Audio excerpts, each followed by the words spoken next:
Қайырлы күн достар. Бүгін біздер фейхуа тосабын дайындаймыз. Бұл фейхуа күздің мезгілінде піседі. Бұның құрамында витаминдер өте көп. Фейхуада йод мөлшері өте көп. Сондықтан да денсаулықтарыңызға йод жетіспей жатса, міндетті түрде осы тосапты дайындап жеуге кеңес беремін. Бұл тосапты дайындау жолы өте оңай. Бұны қайнатпайсыздар. Барлығы видеода толығымен көрсетілген. Егер менің YouTube каналым ұнап жатса, міндетті түрде тіркеліп, лайк басып, комментария жазыңыздар. Видеоны соңына дейін көруге кеңес беремін.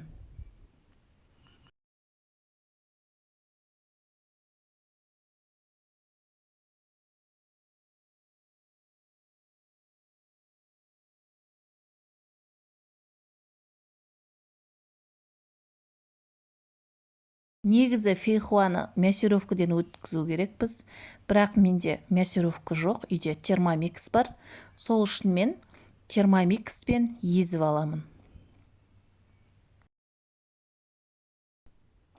Осы орайда менде фейхуа 1 килограмм шықты. Яғни фейхуаны жартылай езіп алып, үстіне 500 грамм қант салып, толығымен езіп араластырамын. Қалған 400 грамм қантты бетіне салып, қолмен араластырамын. Барлығы видеода толық көрсетілген.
Дайын болған тосабымыз осы.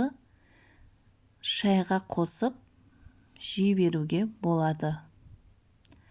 Ешқашан ауырмаңыздар, міндетті түрде жасап холодильникте сақтайсыздар.